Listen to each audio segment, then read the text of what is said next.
My dad announced at Thanksgiving that he had taken care of the real child and pointed at my brother, then slipped a printed PDF across the table showing the mortgage payment I had been paying monthly for 3 years, and watched their faces change as I calmly closed the laptop.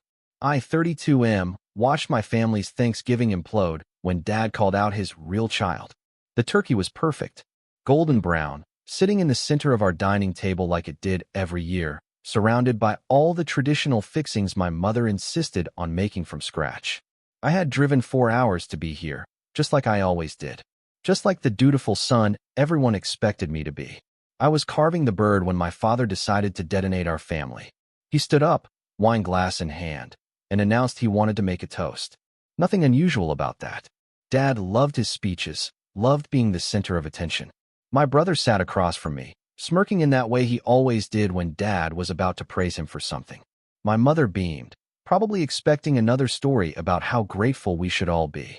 Dad cleared his throat and said he wanted to talk about family, about what it meant to take care of your own.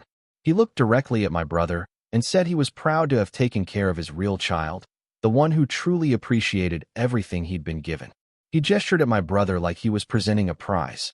The room went quiet. I kept carving the turkey, my hands steady, even though something cold was spreading through my chest. My brother's smirk widened. He asked what Dad meant by that, though we all knew he was just fishing for more praise. Dad launched into this whole speech about how some children understood sacrifice and family loyalty, while others just took and took without appreciation. He said my brother had always been there for them, had always made the right choices, had always put family first. I set down the carving knife and asked Dad if he wanted to clarify what he meant. He turned to me then, and I saw something in his eyes I'd seen my whole life, but never quite named. Disappointment mixed with dismissal. He said I knew exactly what he meant. That I'd always been too focused on my own life, my own career, my own priorities. That I'd moved away and only came back for holidays. That my brother had stayed close, had been present, had been the son they could count on. My mother tried to interject, saying this wasn't the time, but Dad waved her off. He was on a roll now. He said they'd had to make decisions about their future, about who would help them in their old age, about who deserved their support.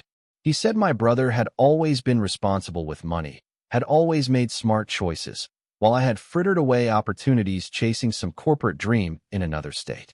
I felt my phone buzz in my pocket. The notification I'd been waiting for.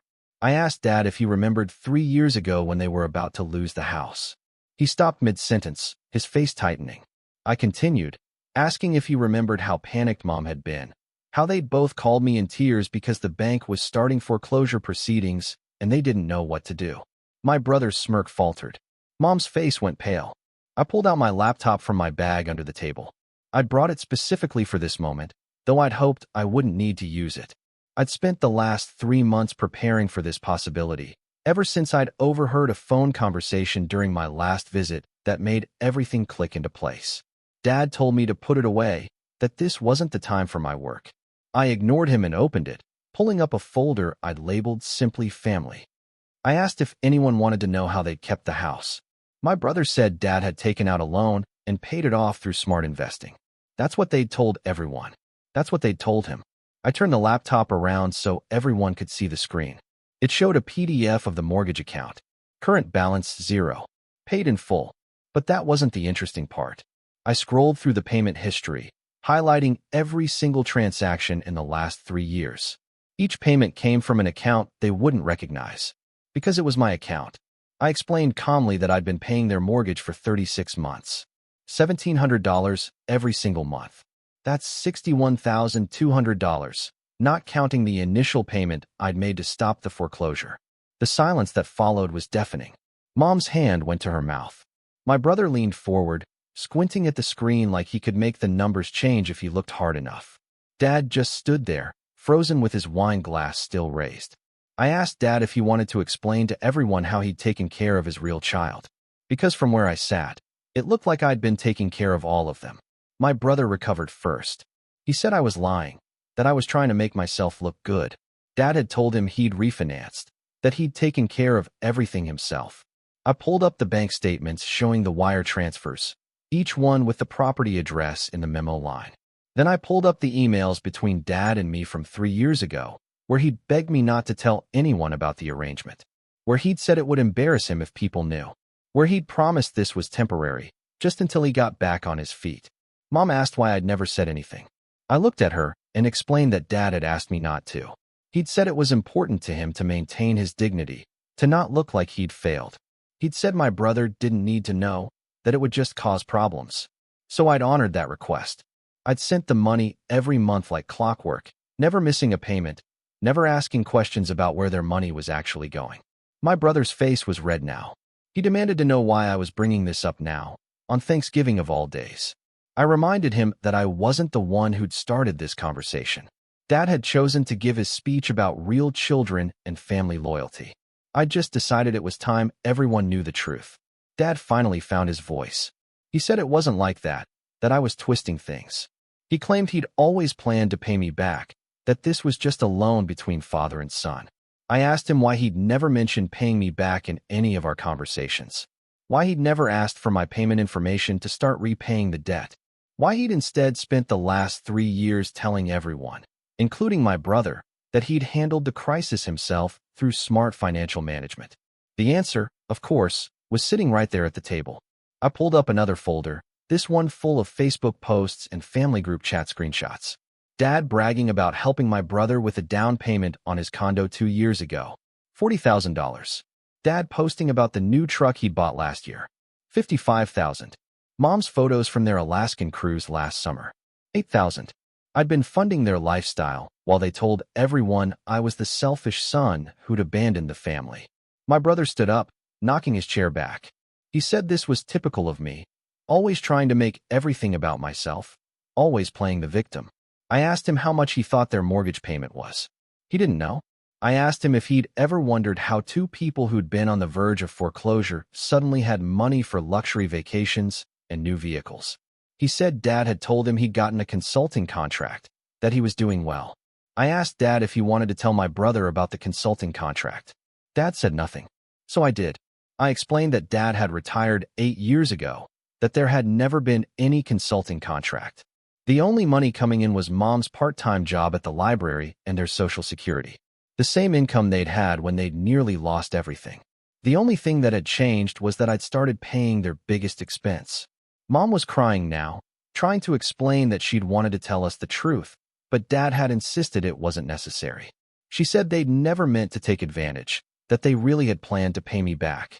I asked her why she'd liked every single post Dad made about helping my brother, about their trips, about their purchases, knowing that money existed because I was covering their housing costs. She had no answer. My brother sat back down, his face cycling through emotions. Confusion, anger, embarrassment. He asked if this was really true, looking at Dad. Dad deflated into his chair, suddenly looking every one of his 67 years. He admitted it was true, but insisted I was making it sound worse than it was. He said family helped family, that I made good money, that I could afford it. I closed the laptop and told him he was absolutely right. I could afford it. I had been able to afford it for 3 years. But I wouldn't be affording it anymore. The mortgage was paid off as of that morning. That was the notification I'd received. I'd made the final payment, clearing the entire remaining balance. The house was secure. They would never have to worry about losing it again. Mom gasped and thanked me through her tears. I held up my hand and told her I wasn't finished. I explained that I'd also set up a trust. The house was no longer in their names. It was owned by an irrevocable trust that I'd funded and controlled. They had lifetime rights to live there, completely free, no payments required. But they couldn't sell it, couldn't take out loans against it, couldn't mortgage it again. When they passed, the house would go to charity. Not to my brother, not to any family member, to a charity that helped people avoid foreclosure. My brother exploded. He said I couldn't do that the house was supposed to be his inheritance. Dad had promised him. I asked Dad if he'd promised my brother the house while I was paying for it. Dad's silence was answer enough. I told my brother that he could contest it if he wanted, but the trust was ironclad. I'd paid 3 different lawyers to make sure of it. The house my money had saved would be used to help other families, not to reward the golden child who'd contributed nothing while benefiting from my generosity. Dad asked what I wanted from them, his voice small. I thought about that question. What did I want? An apology? Recognition? Some acknowledgement that I'd been the one holding things together while they'd played favorites. I told him I didn't want anything from them anymore. I'd spent 3 years hoping they'd appreciate what I was doing, that eventually they'd see me as valuable, as worthy. Instead, I'd gotten speeches about real children and family loyalty from people who'd been lying to everyone, including each other, about where their security came from. Mom begged me not to leave angry, to stay and talk this through. I reminded her that I'd driven 4 hours to be here, just like always. That I'd brought the expensive wine they liked, just like always. That I'd carved the turkey and pretended everything was fine, just like always. But I was done pretending. My brother called me selfish, said I was tearing the family apart over money. I looked at him and explained that I wasn't the one who'd torn anything apart. I'd been holding it together with $60,000 in silence while they'd built their narrative about who the good son was. Dad was the one who decided to give his speech about real children. I just decided everyone should know the real story. I packed up my laptop and grabbed my coat. Dad asked where I was going, whether I was really going to leave on Thanksgiving. I told him I was going back to my hotel, where I'd already checked in before coming to dinner. I'd learned a long time ago not to stay in their house, not to put myself in positions where I couldn't leave when I needed to. As I walked to the door, Mom followed me, still crying. She asked if I'd ever forgive them. I told her I didn't know. Maybe forgiveness would come eventually. But trust? That was gone. They'd had 3 years to tell the truth, 3 years to acknowledge what I'd done, 3 years to show even basic gratitude. Instead, they'd taken the money and rewritten history to make themselves the heroes and me the disappointment. My brother shouted from the dining room that I'd always been dramatic, that I was making a scene over nothing. I paused at the door and called back that nothing wasn't $60,000. Nothing wasn't 3 years of lying. Nothing wasn't being called the fake child while being the only one actually holding the family together. I left them there with their perfect turkey and their shattered illusions. The drive back to the hotel was quiet. I'd expected to feel angry, vindicated maybe. Instead, I just felt tired. Tired of being invisible while being indispensable. Tired of being dismissed while being depended on. Tired of waiting for people to see what was right in front of them. My phone started blowing up around midnight. Texts from my brother, from my mother, even one from my father. I didn't read them. I'd said what I needed to say. The next morning, I drove home. For hours of highways and small towns, thinking about what came next. I'd prepared for this moment, but I hadn't really thought beyond it. The trust was set up. The house was secure. My parents wouldn't be homeless. But where did we go from here? Update 1. It's been 2 weeks since Thanksgiving. I probably should have posted this sooner, but honestly, I needed time to process everything. The aftermath has been complicated. The night I left, I blocked my brother. Not out of anger, really, but because I knew nothing productive would come from those conversations. His texts that I'd glimpsed before blocking were exactly what I expected, accusations that I'd ruined the family, that I was vindictive, that I'd ambushed them. He still didn't seem to understand that I'd just responded to what Dad started. Mom has called every day. I've answered exactly twice. The first time, she cried and apologized for 2 hours straight. She said she'd known it was wrong to hide my help, but Dad had been so insistent, so ashamed of needing help. She said she thought if she just kept the peace, eventually Dad would come around and acknowledge what I'd done. She'd been waiting for him to do the right thing. I asked her why she'd never considered doing the right thing herself. Why she'd never stood up and said something when Dad was praising my brother or criticizing me. She didn't have a good answer for that. The second call, she told me Dad wanted to talk. I asked if he wanted to apologize or explain. She admitted he mostly wanted to explain. I told her that after 3 years of silence, I wasn't particularly interested in his explanations. She said I was being unfair, that I should give him a chance. I reminded her that I'd given them 3 years of chances, 3 years of opportunities to tell the truth or show appreciation. They'd chosen differently. What she said next surprised me. She asked if the trust was really irrevocable, if there was any way to change it. Not because they wanted to sell the house, but because Dad was having trouble accepting that he didn't own it anymore. That it bothered him to live somewhere he had no control over. I explained that was exactly the point. He'd proven he couldn't be trusted with control. He'd nearly lost the house once through mismanagement. He'd lied to his family for years. He'd taken my money while telling everyone I was the problem child. No, the trust was staying exactly as it was. She got quiet then and asked if I hated them. I told her honestly that I didn't. Hate requires energy I don't have anymore. I'm just done. Done being the invisible support system. Done being undervalued. Done waiting for acknowledgement that will never come. My brother eventually got my email through a mutual cousin. He sent a long message saying I'd overreacted, that families were supposed to help each other without keeping score. He said real love meant giving without expecting recognition. I wrote back and agreed completely. That's why I'd paid the mortgage for 3 years without saying anything. But that's not the same as accepting being called the fake child while the golden child gets praised for doing nothing. He didn't respond to that. The real surprise came from Dad. He didn't call or text. Instead, I got a letter in the mail. Actual handwritten letter, like something from another era. In it, he tried to explain his thinking. He said when they'd faced foreclosure, he'd felt like a complete failure. He'd worked his whole life, raised 2 sons, and couldn't even keep the family home. When I'd offered to help, he'd been grateful but also deeply ashamed. He wrote that he'd convinced himself it was temporary, that he'd turned things around. But months became years, and he never found that turnaround. Every month my money arrived, and every month he felt smaller.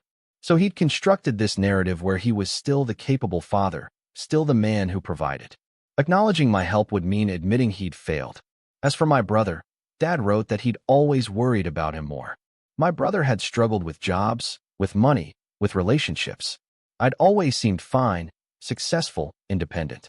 So when Dad had some money available, money that existed because I was paying the mortgage, he'd given it to my brother because he thought my brother needed it more.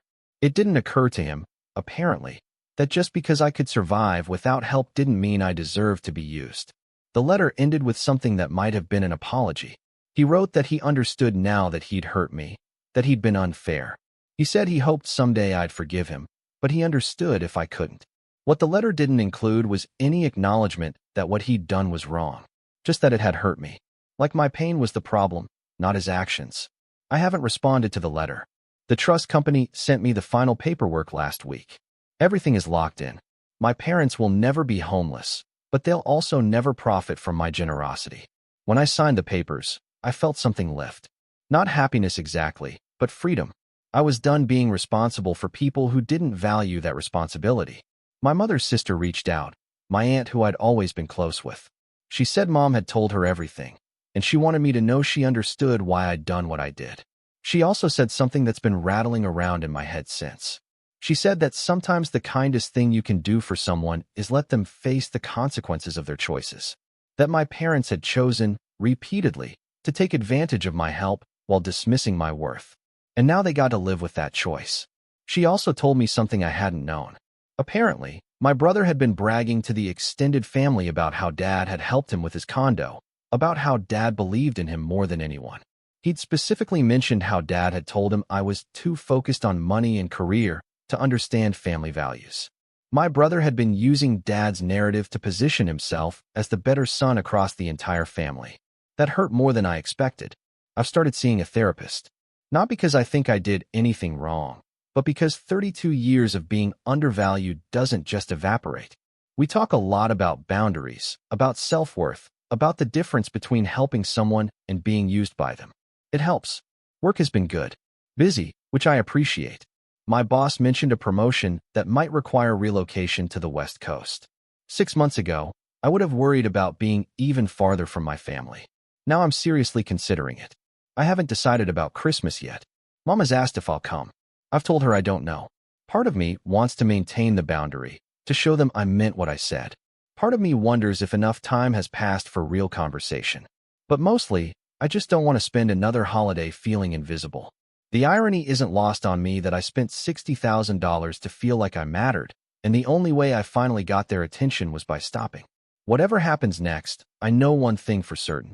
I'm done setting myself on fire to keep other people warm, especially people who can't even be bothered to acknowledge the light.